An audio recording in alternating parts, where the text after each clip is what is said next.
سر آپ یہ بتائیں کہ سود کیوں حرام ہے، جوئے کی مناہی کیوں ہے، اور بیک بائٹنگ کی اجازت کس لیے نہیں؟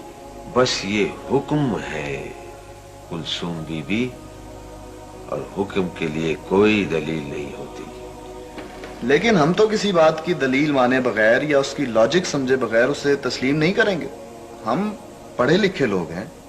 دیکھو، کسی کمرے میں تمہارے جیسے علوم جدیدہ کے ماہر اور اس شہر کے بڑے بڑے دانشور جمع اور بڑی باریک فلسفوں میں گفتگو کر رہے ہیں، اور ایک انجینئر ہانپتے کانپتے آئے اور کہے اٹھو بھاگو بھاگو یہ بلڈنگ گر جاتی ہے، تو سب اٹھ کر بھاگ جاؤ گے اور تم میں سے کوئی بھی دلیل یا ریزن نہیں مانگے گا۔ لیکن سر یہ تو ٹھیک ہے، مگر اگر کوئی ڈاکٹر دوا تجویز کر دے تو بلا حیل و حجت اسے استعمال کرنا شروع کر دے، کیونکہ وہ اس علم کا ماہر ہے، اس کے تقاضوں کو جانتا ہے۔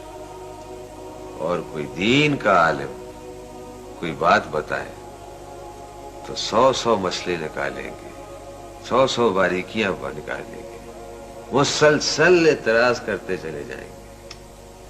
مولویوں کی بات کیسے مان لے سر؟ ان کے تو آپس کے اختلاف ہی ختم نہیں ہوتے، اب کس کی مانے اور کس کی نہ مانے۔ اتنی دیر میں یہی تو بات کر رہا تھا اور ہم پھر وہیں پہنچ گئے۔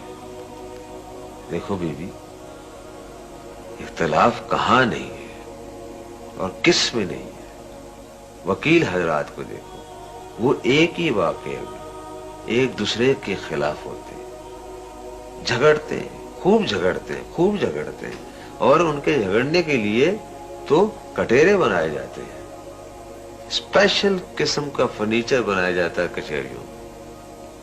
ہاں، تو میں کہہ رہا تھا کہ ڈاکٹروں میں بھی اختلافات ہوتے ہیں اور خوب ہوتے ہیں۔ وہ یہی سوچتے رہتے ہیں کس کا علاج کرے اور کس کا نہ کرے، اور ان کے اختلافات کبھی ختم ہوتے ہی نہیں۔ یہ تو ہم نے کبھی سوچا ہی نہیں تھا سر۔ لیکن سر اس کی وجہ کیا ہے کہ ان کا جھگڑا اور اختلاف ہمیں اختلاف نہیں لگتا، اور ان کا لگتا ہے جو بڑی شدت کے ساتھ؟ ہاں، اس کی وجہ یہ ہے اپنا کلثوم، وجہ اس کی یہ ہے کلثوم بی بی کہ جو بات کسی کو کہنی ہوتی ہے اور اس کی ضرورت محسوس کی جاتی ہے، اس کے خلاف اور ناخلاف کی پرواہ نہیں کی جاتی۔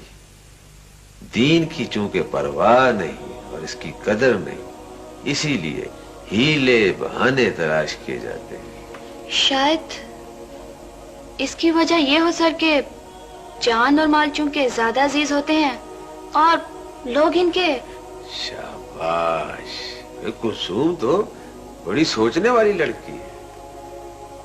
بات یہ ہے کلثوم کہ جس قدر مال اور جان عزیز ہوتے ہیں، اگر ایمان بھی ایسا ہی عزیز ہو تو علاج کی فکر کی جائے، پہلو بچانے کے لیے پھر کسی قسم کا بہانہ تلاش نہ کیا جائے۔